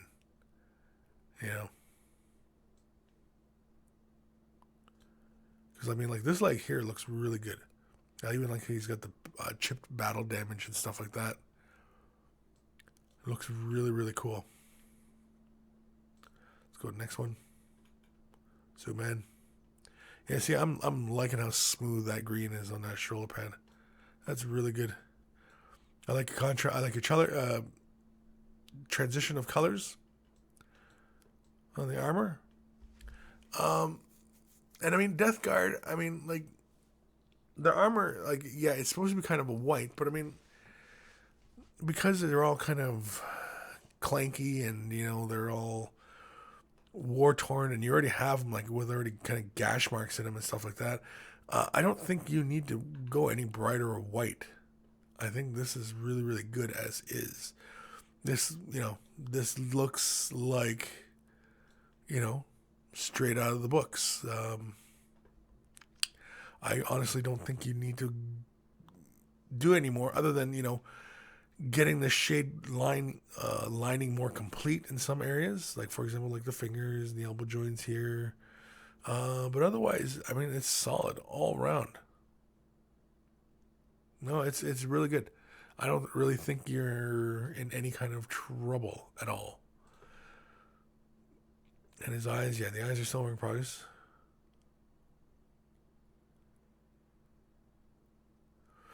He's trying to reach a standard that's above gaming standard. Do you have any tips on how to improve this? Blending white isn't easy. Well, blending the colors. Okay, if you want to take this to above gaming standards, yeah. Because, I mean, in here you got some nice color transitions going on. Now, I don't know if that's a camera flash or if that's a color blend going on, but I mean, like, that looks really, really good there. I'd bring the whites down more down this way. Again, overall, I mean, like, yeah, I think wet blending might be your friend. You might want to look more into, feathering as well. If you're glazing this, I would say that, you pretty much got the handle on glazing. This doesn't look like dry brushing to me, as it's not very chalky looking. But then again, your paint job is real smooth, so, I mean, yeah. It's just all in the blend. And really, it is just all in how much time you spend on each model. And if you want to, spend 100 hours per foot soldier, then, by all means, feel free, but it's going to take you forever to get through that army. Forever. Where are we in the comments? Soviet. Kris, do you have favorite aircraft from World War II? The Spitfire. Spitfire was a fantastic fighter plane. With a close second to the Mustang. And of course the B-17. Anyway. The Awk Freak. The Awk Freak. And I don't think I've read that name before. The Awk Freak. Anyway, welcome. So you have any tips on how to make the Allenden color scheme pop a bit more? I think it's kind of orange on orange. Allenden? Allenden is blue on yellow. That's the color scheme. If you don't like because oftentimes when they do the Allenden, they do shade it the orange way, so it makes the yellow look more golden. You can always go with more browns, as I mentioned earlier, doing like Imperial Fists or, something like that, where you just lay the yellow down. Say, for example, Uriel yellow, you lay that down, and then take Agrax Earthshade and just line the panel lines and stuff like that. You don't wash the entire armor. You just pick out the edges and, panel lines and things like that, and you just follow the armor plates and just go for that kind of contrasty look. And then paint the helmet, blue. I can't remember whatever blue it is, but it's a darker blue. And that's it. To make yellow and blue pop more, I mean, that's kind of tough because they already do really pop beside each other. Kurt Krishon, Death Guard are forgiving. They're supposed to look a little grungy. Love them. Yeah, no, those Death Guard look really, really great. Lee Welton, yeah, it's Death Guard, and I've been glazing like made. Oh, is that you, Lee? Oh, okay. Yeah. So, glazing, yeah, you look like you got glazing down pretty darn good. It was a nice transition of colors going on there. I mean, start playing with blending, wet blending. If you're going to start playing with wet blending, I definitely would recommend picking up some acrylic retarder to slow down the drying process and gives you more time to, work out that color blend, and, definitely would recommend that. David Taylor, what would you spend the extra time doing? Well, if you're gonna go about it doing a two blush or a blend on those armor plates, just taking more time to get a good color blend, getting a very seamless color blend. Because even using an airbrush to do get blends, if you look very very closely, even at an airbrushed blend, you can see it's a bunch of little dots, and really the camera sees it really easily. But then if you do it by brush and you have the colors blend together, even the camera doesn't quite see it. The camera will see some of the brush strokes, but that's fine. I mean, seeing the brush strokes is fine. But if you don't want to see those brush strokes, you can do a combination of two brush blending and then even glazing. I've done that before where I've laid out the initial blend and then just picked out some brighter colors and just glazed them in more, and that helped smooth out the transitions on it.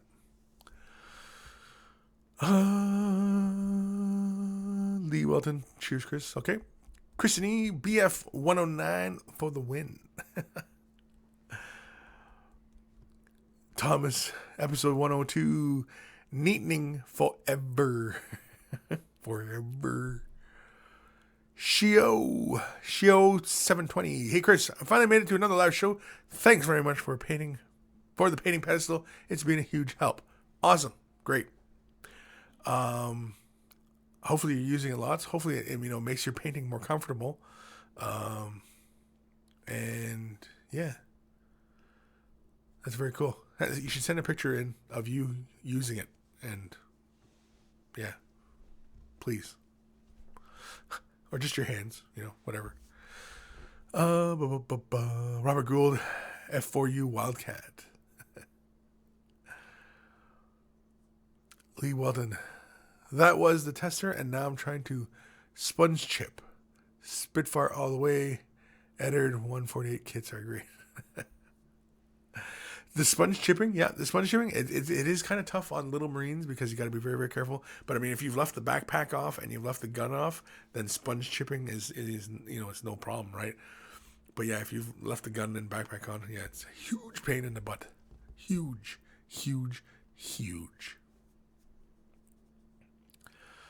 Soviet Chris, do you foresee yourself getting more time to get involved in TT discussions with other mini wargaming staff? The few times you have done have been entertaining. Get involved in TT discussions. TT. I don't know what's TT. Tabletop discussions? Is that what you mean by TT? Like talking more about the games and stuff like that? Yeah, well, I mean, when the cameras aren't rolling, we talk gaming and stuff like that all day long anyway, right? And yeah, I mean, there was a couple times there where I was gonna be on the reroll with Quirk and Steve, but didn't. I get busy, and so I just kind of forget, and then they do other things. So I mean, we all kind of try to keep moving, right? And so yeah.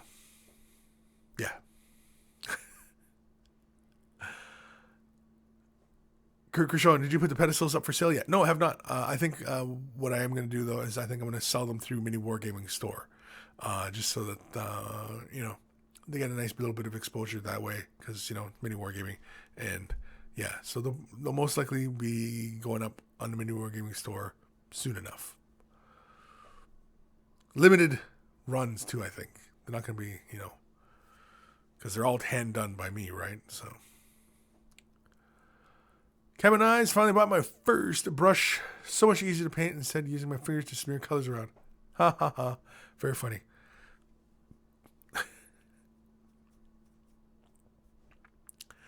Raven Falls, when I get my first wage pedestal and Wade Brush t-shirts, first thing I'm buying. David Taylor, I wondered what the TT meant. I could only think of dirty stuff. Yeah. I know, and everybody's old pervs around here. Keep grabbing the wrong mouse. Anyway, coffee break. What time are we at? Holy crap, it's already 1:30. Holy cramoly. 1:30. 1:30, and how many emails have I gone through? 1, 2, 3, 4, 4. Oh my god, I've only gone through 4. Uh-oh. Well then. Okay, guys, quit disturbing me here. I'm gonna try to get some emails here. Come on, these people took the time to write me here. This is from Dr. Santos. Greetings, Kris. Greetings, Kris. I thought I'd go and show you some more recent stuff. Painting's been a little slow, but got a few projects that are more interesting again. But there's been... I can't do the voice anymore. But here's some I've been painting a while ago. First, we have some War Machine models I painted up. Ledgelord Asphyxias was the first model I got and painted. Others came in later and had a different color scheme. The Warcaster basing was a fun thing, as I wanted to have her have something other than walking in dirty water like the others, and the floating above it wouldn't be as easy. And for the Ripper, well, everyone does need a pet. Then we have the work in progress pictures of the Death Watch Dreadnought project. It'll be an all Dreadnought list with Death Watch colors. A daunting task, but I shall attempt it. And as a bonus, a bad picture of a Necron conversion thing I did. I did do a better base for it, but that failed too. I ran out of time. We'll have to add something more to it sometime soon. That's about it. Thanks for reaching this far, and rock on, Dr. Santos. I don't know if actually that's how Dr. Santos sounds, but oh my. So here are his what the heck are these things called again? The Bone Rippers, right? Bone Rippers. Very cool. I like them. I think take the metal down, I think, a bit on some of the metallic bits, some non-oil or even something like Athonian Camo Shade or Agrax Earth Shade, something like that. Take them down a bit, get them a little dirtier feeling. Come on, I click the button. There we go. Big Scary Jack. Awesome. Looks good. I gotta play with some War Machine. I finally picked up the 2 characters for it, for my Merc army, and I haven't played War Machine in so long. Oh, look at this. This is very cool. Oh, he's got a little 40k Ripper on the base. Ha ha ha. Ha ha ha. I like the base. I like that. That's very, very cool. That's really cool. I like it. And the table looks cool too. Yeah, that's very cool.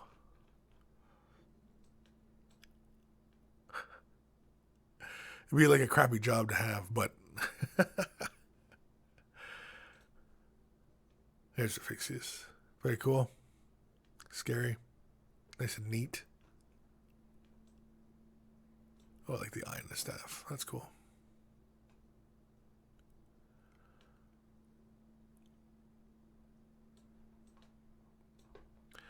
When you have these kind of things, these little pockmarks in the pewter, and this is only from pewter, right? Like you find these things. You have this as a bazillion little pockmarks. Take a little thin dough PVA glue and just slap that onto the surface. 1 or 2 coats will get rid of it. Get yourself some modeling putty or even liquid green stuff from Citadel. And just thin it out just a little bit and slap that onto that surface just to smooth that out a bit.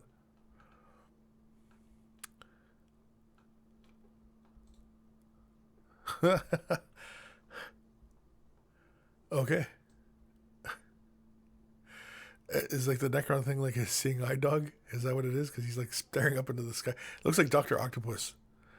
And then he's got like this chain here. Very cool though. Oh, the Dreadnoughts. Oh, those are scary. Very cool. Did you say Death Watch or Death? Yeah, Death Watch. But that's more like Death Company, isn't it? Not Death Watch? Because Death Watch is Inquisition.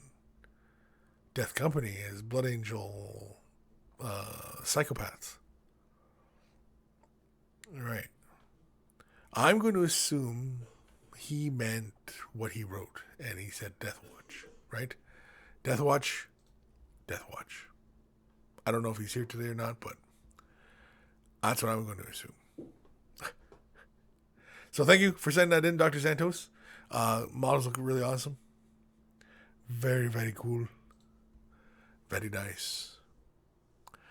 Where are we in these chat, in the comments? Could not tell you. David Taylor, Kris, painting pedestal has changed my life. Before I let one into my life, I said I was sad and alone. Now I have a wife, children, and a dog named Bones. Get yourself one today and see the difference it can make for you. That's funny. That's very funny.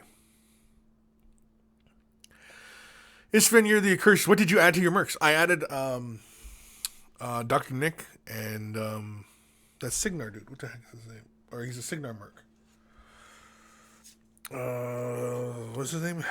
Savio Montero Acosta. Yeah. Anyway, this guy's a beast. Savio, what's his name? Yeah, Savio. Yeah, this guy. This guy's a beast. And then I got Dr. Nick for the Steelheads as well. Everybody calls him Dr. Nick, but it's Sergeant Nicholas Vendry. Anyway. Yeah, so I got them. So I've started painting up Dr. Nick. I actually was going to try and speed through them, but then I ended up kind of like taking my time and, started to enjoy the painting. I did like a wood grain on his halberd and then in his pistol. And I started to do some non-metallic metal on his halberd, and I said, "Oh man, what the heck am I doing here? Just get him painted. Just paint him and get him done." But yeah, so that's what been doing. That's how a Kris do.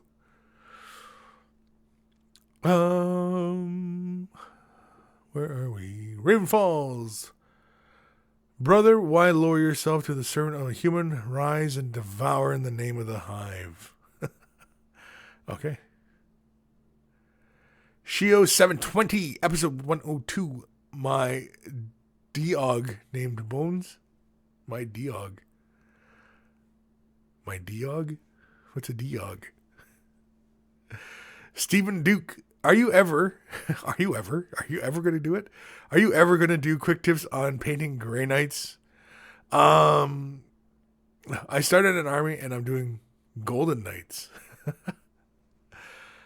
Yeah, I could. I mean, I've shown a few things, quite a few things, I think. And like there was some that I'd shown on quick tips.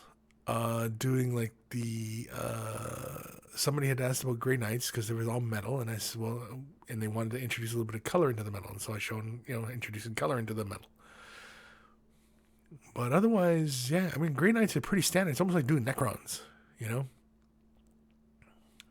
Prime them black, spray them metal, give an edge highlight, pick out the details. Right? It's pretty straight. David Taylor, I tried to do non-metallic gold today, and it looked stupid, so I cried. Well, don't cry. Jeez. Don't cry, man. Don't cry. Oh, I almost busted into another song there. Danish artist, Thamrite Merc, you need some Swamp Gobber Pirates. Yeah, I was looking at them. I really wasn't seeing what the benefit was with them. I mean, I eventually with like all the mercs and minions, because I also have minions as well. I have a blind water force, and yeah, I want to get the new Gators. I have another box of old Gators, but I want to get the new Gators because they look cooler. And then even the new Wrastler. The new Wrastler looks awesome. I know, there's just so much stuff. I just can't keep up. Uncle Willie Wow. Kris, what's the most difficult model you've ever painted and why? Didn't we already cover this earlier in the show? What's the most challenging model? What's the most difficult model? There is no difficult model. There's no easy model. You know, I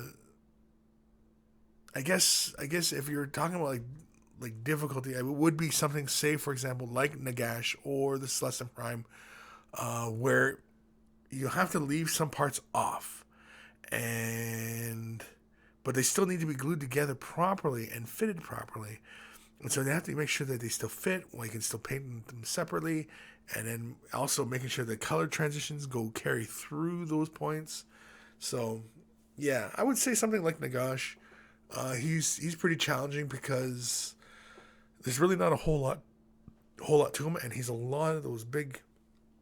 Like if you were to stretch those ghosts out, like they'd be like way long, but like because they curl around and go all around the model like that, and they don't hook up to the model very well.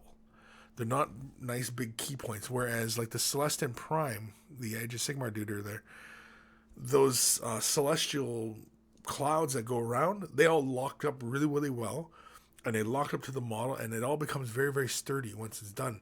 Whereas Nagash, the ends of those ghosts, like one still just kind of hangs out like that, and the other one kind of just comes in front, and they just kind of sit there, and they don't really connect up to the Nagash that well. And so, yeah, Nagash will be a more difficult model. There, we'll go with that, Nagash. Christine, episode 102, Kris's paint handle, Lady Attractor 2000.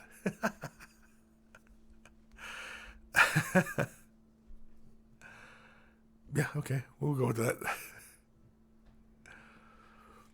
Andy Hendrickson, I'm struggling with where to start with my AdMech, given the pretty much 50-50 mix of fabric and metal. Any tips where to start, i.e., start with the metal versus start with the fabrics? I would start with the metals because like say for example, you spray them black, you black primer them, right, and then you dry brush the metals, or lay the base coat of metals and then dry brush them, with Necron compound or something, get some brighter edges to them, right? Then you dry brush them, and then you can carefully wipe away in case you've gone a little too overly zealous with your dry brushing, and hit some of the areas like the cloak. You can always come back, clean that up, and then come back into the cloak with, your reds or, whatever, right? But otherwise, yeah, I would go with do the metals first, then do the cloth. If you are airbrushing, then you're probably going to do the cloth first and then carefully pick out the metals. If that's how I'm imagining it would all go. Super Dash Rendar question: tips for keeping workspace clean, organized? I find it overwhelming when a bunch of stuff is out, yet I need all that to work with. Yes, exactly. No, keep your workspace clean always, and that's also one of the things to fighting burnout and general not want to work on my models is when you have them all sitting in front of you. You got this whole army sitting in front of you. And you're going to work on 5 guys, and you got these tanks and squads, and you got all this stuff in front of you, and your work area is messy, and like simplify, simplify, man. And so all you got to do is just put those models, put them on the shelves, get them out of sight, right? Clean up your work area, organize up your paints, organize them up how you like, make your area look nice and neat and clean and orderly. And, it does get you into the mood to paint. And in fact, by the time you're done organizing all your stuff and you're cleaning your workstation, you feel like painting. Oftentimes, because whenever I'm cleaning my area, I feel like I need to paint after I've cleaned up my work area. So definitely keep your work area clean. Where are we? Tolo, he's working on his sacral vault now. Very cool. I like that model. Sacral vault. Although it's got to be covered in blood. Like, it's got to look like it's from Carrie or something. It's just, like, just blood just pouring right out of the thing. At least that's how I do it. It just looks scary as hell. Just blood just... Blah. Like The Shining. It's just The Shining, just blood just pouring out of the thing. I make an extra big base so you can have, like, blood splashing upwards. That'd just be totally gruesome, no? Although that'd be kind of cool. Just like if you model the blood just kind of splashing, like it's just like a big tidal wave coming out from the thing. Anyway. David Taylor, don't do drugs. Okay. That's your PSA for the day, people. Don't do drugs. I don't know what's going on here. Shay720. Kris, I have a quick question. I've been looking at painting my Bloodthirster black, like the one in the GW website. Will your ashen skin, quick tip, give me a similar result? I don't know. Do I still have the box in here? I thought I still had the box in here for the Bloodthirster. So I don't know if it's a gray they go with or if it's brown. But when I did the ashen skin, did I throw in browns in that too, just to give them a bit more of a flesh color, not so much a stony kind of gray? Because if that's what I did, then yes. If that's what I didn't do, then no. I know that's a ton of help, right? If that's what I did do, then yes. If that's what I didn't do, then no.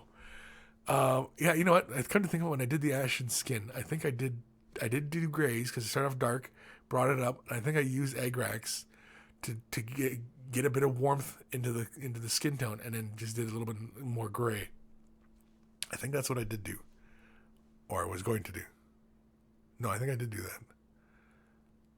But either way, I can't remember if on the box art though if it is completely black or if it's got that brown quality to it. Arg. I'm afraid that my memory is failing me now. Anyway. Scattered Dice. Hey man, just took a nap, but woke up right in time for the show. Well, you've missed most of the show, but that's okay because you can catch up later on. Scattered Dice. The Wizard's never late.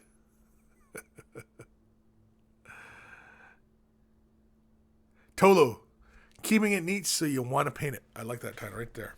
I like that. That's a good title. Keeping it neat so you want to paint it. I like it. Good call, Tolo. Gosh, you're such a clever guy. Who would have thunk it that Tolo was just such a damn clever cat? I never would. I'd have never guessed it. Now he's probably like, he's being a jerk. Kris is being a jerk. Shay720. I think the highlights are brownish. I'll double check the website. Yeah, I'm not going to check the website right now because, we're doing this right now. But, yeah. Because I'm trying to remember how I did the ashen skin one. And I think I did introduce a bit of browns into it. And by doing a quick little shade wash of Agrax or shade, just to take and put a little bit of brown into the gray. And well, it's not too much, and it wasn't like a heavy wash. It was just, right there. And yeah, it was just enough to get a little bit of warmth into the flesh. Just so it didn't feel like stone, right? Because that would just be crap if it looked like stone. So. Lee Welton. It's 3 a.m. here in Singapore. Need to sleep. Laters, everyone. See you later, Lee. Singapore. Ooh, man. Very cool. Singapore. Let's do an email. This is from Armor Freak. What time we at? Holy crap, we got 10 minutes left. Hi, Kris. Was working on my towel and wanted to get your opinion on the scheme. I have just gotten base colors down on them. Still have a ways to go on these guys, but any pointers would be great. My biggest challenge doing these is getting a solid orange over black and dark gray. Does he go on? Thanks, Armor Freak. No, okay. So let's have a look at his color scheme. And I like the color scheme. I like it. It's very, very cool. It looks very, very Tau. It looks very, very kind of anime kind of dealy. Very clean. It just looks like Tau. This is a Tau color scheme, right? Actually, it looks kind of like an Eldar color scheme too. The gray, dark gray with the orange. Anyway. No, I like it. Yeah, it is kind of a challenge to get those colors built up to a nice solid state on the model, especially when you've built up the black. Now, you could always prime them in a light gray or black, and then lay these colors down, and then come in with black later on and black line those panel lines. But if that feels like too much work, and laying down these solid colors on top of the black and building them up, yeah, is there an easy way to do it? I'm trying to think, for the orange, you should be able to.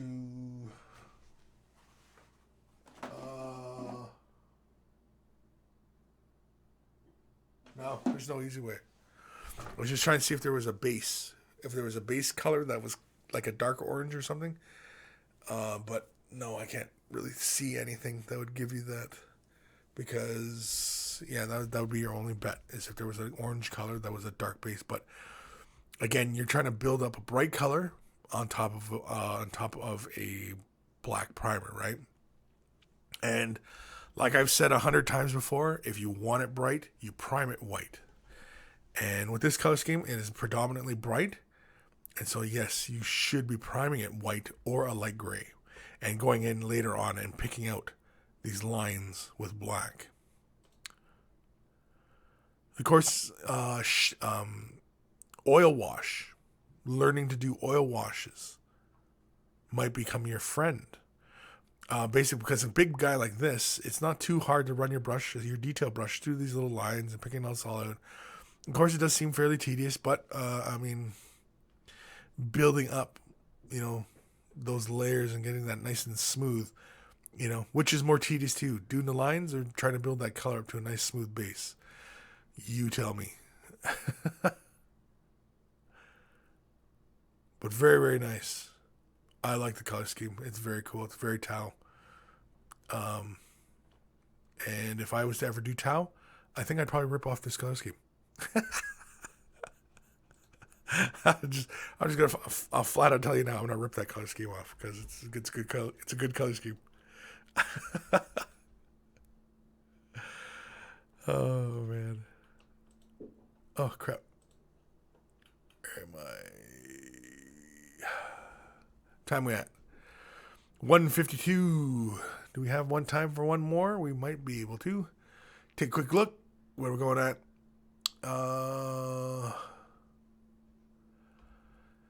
Andy Hendrickson, thanks for your advice on the iRack. One more question. Do you think ghost tints would work well for clothing using black, gray, white zenithal, spelling, highlighting, or slowly blending the glaze go better? I'm not entirely sure what you're meaning here. One more question. Do you think the ghost tints would work well for cloth using the black, the gray, white zenithal highlighting, or would slowly blending the glaze go better? If you're not using an airbrush and you want to have those transitions, because the ghost tints are perfectly clear paints. Okay, they're perfectly clear. They're like glass clear, like you can see right through them.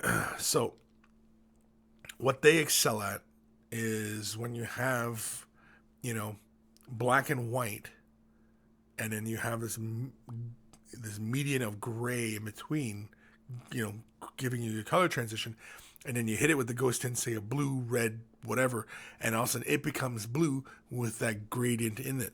And so, that's where you want it.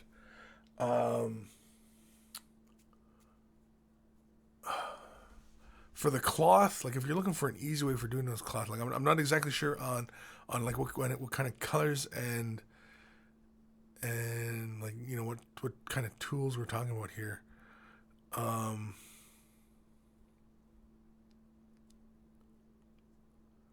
Could slowly blending the glaze go better?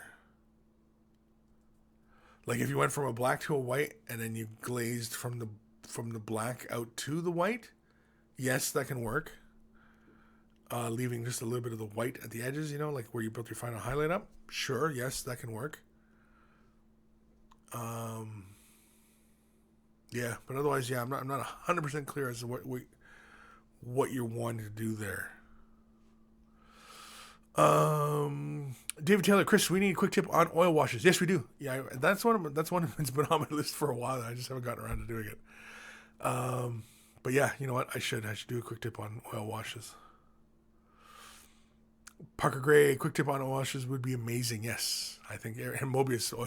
So okay, everybody's in agreement that the quick tips. I mean, I've been doing the Betrayal at Calf Marines. I've been doing like this Monday for everybody in the vault. Expect to see how if you've gone to Forge World, you've seen how the Thousand Suns, how they have that nice colorful red armor. That'll be Monday. You guys will see how that gets done, because I'll show you. But yeah. Andrew Harrison. Here we go. I've seen people glaze colors like mixing each shade of, let's say, red and slowly transitioning, but the ghost tints seem to be much faster way of making that transition. No, that's not quite correct, because the ghost tint is perfectly clear. Imagine food coloring, right? Food coloring is one value, but it's perfectly clear. Okay, so what's giving you the illusion of color transition is the colors underneath the ghost tint. So the ghost tint is like a piece of glass on top of that surface and changing that color. So like I said, with the black to white, and you have all those grays in between, and then you hit it with the blue, and it would be blue with all those gradients of darker blue going to black, right? And that's how that works with the ghost tints. Anyway, when you're glazing colors and you're building up to a brighter color, yeah, that's something else completely, because again, the paint is opaque, so that light isn't passing through it easily, and so you can build up and build that brighter highlights up while leaving the darker colors underneath.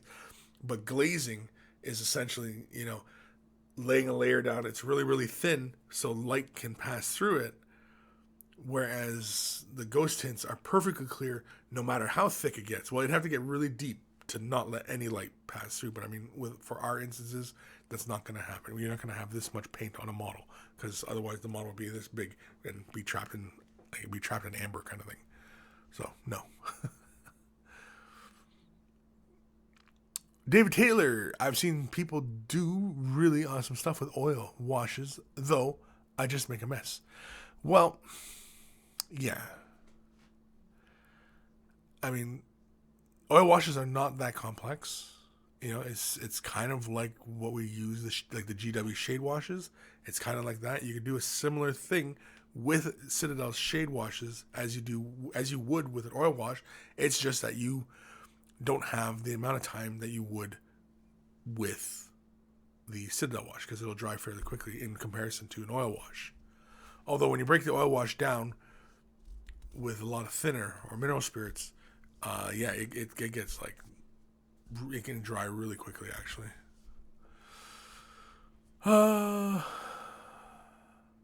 Andy Henderson, I see what you're saying. I was comparing apples and oranges.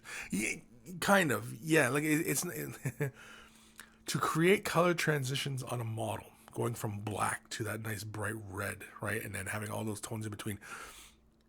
There's not just one way to get to that look. There are many ways to get to that look, and so that's why I kind of get confused as to which way you're talking about, and then what your overall look is, what you want to accomplish, because everything, almost just about everything in painting, there's more than one way to go about doing it. More than one way to skin a cat, and color transitions on a model. There's more than one way to do it, and some are really easy to do. Some take a little bit more time. Some take a little bit more skill. And it's really just, what you're comfortable with. Now, if you're not comfortable with that level of ability, then don't worry about it. You don't have to go there yet. Just work on getting the model cleaned properly, getting it primed properly, and getting it base coated properly. And just worry about that for now. And once you get used to how to thin your colors, like when you're base coating, and knowing how to apply a nice thin base coat with your brush, then all of a sudden all these other things start to make sense, and the glazing and things like that, blends, and how fast paint dries, how much time you got to work with, how thick or thin you can work with the paint. All these things start to make more sense once you've just kind of mastered the basics. If you're relatively new to this. If you've been painting a while, then, pretty much the same thing. Because, some people have been painting a certain way, just one way, most of their life, and never branched out into other techniques because didn't want to, felt they didn't need to, or whatever. But having all those abilities in your your virtual toolbox, will make you a much more competent painter. The Mobius. If you look at the stuff scale modelers do, they use a lot more oil washes than miniature painters. They also have a lot more tips and vids up on YouTube, right? And that's the thing, is like the scale modelers. They've been doing stuff for ages. Like pigments, using pigments on models. They've been doing that for ages. And it wasn't until it seemed like the last 15 years that all of a sudden everybody started using pigments on their miniatures. But meanwhile, scale modelers have been doing it for ages. And so, a lot of the techniques that seem like they're brand new, they're just trickling down from the scale modelers, because the scale modelers are always looking to do things very realistically and to get realistic effects. And miniature painters, as of late, have been looking to get more realistic in the effects. And so that's why all this stuff has been kind of trickling down, is because people have been wanting to look for more realistic effects. So, yeah. Scatter Dice. I'm trying to get my channel to grow by improving its content this year. What's your top tip besides getting a new camera and lighting? I like showcasing my work, but I want to do more tutorials like you. Well, doing tutorials overall are fairly low views. Doing battle reports, things like that, doing book reviews will generate more views. But if you just want to do just doing painting videos and showing how you paint and stuff like that, by all means, produce them. Make the best ones. But the biggest thing, here's the biggest bit of advice that I can give you, is your sound. You got to get good sound. Okay, your camera quality's got to be good, but the sound has got to be better. If your voice sounds like it's a tin can, or if it's just constantly just all these weird sounds in the background, like it takes the viewer out of the experience. Whereas you get a nice clear, like we use these kind of mics, these big condenser mics, and it gives us lots of depth and lots of sound, right? And that sound is key. But the most important thing when you're doing your own YouTube channel is be consistent. Be consistent. So if you're only going to do, say, one painting tutorial a month, then always do it on a Friday or a Monday, or pick a day, and that day of the month is a painting tutorial. You're going to do one battle report a month, then pick a day, and that day of the month is when the battle report comes out, right? Be consistent. If you're going to do live shows, pick a time and day and be consistent. That's why Way the Brush, it's always Saturday at noon. It's always Saturday at noon. I always do these at Saturdays at noon for consistency's sake. Not for my sake, although, it's Saturday, it's a day off and stuff like that. And noon, this doesn't have to be done at noon. I could have done this early in the morning. I could do this late at night. But, it's just my own choice, my own kind of preference as to when to do this. And yeah, so, but that's the biggest thing, is consistency.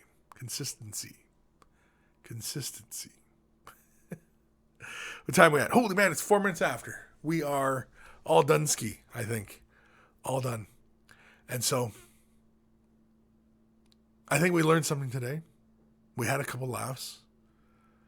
I think. I don't know. I laughed anyway. See, I'm laughing right now. Send your questions, comments, what you're working on. You know, a commission painting service, you want to drum up some extra service, or maybe you just want to show off what you're working on. Send it to Kris@miniwargaming.com. Send the pictures. If you're going to send pictures, send it as an attachment. So to make it attached in the email. If it's just a question or whatever, then, you know, just type it out and, you know, send it to me, of course. If you want to keep if you want a faster response, or maybe you want some of the critiques from the rest of the monkeys, join us on Facebook. Wave the Brush, facebook.com. T-shirts help support the cause, you know, and besides looking very manly and, you know, dapper. Yeah, we'll go with dapper. I don't know.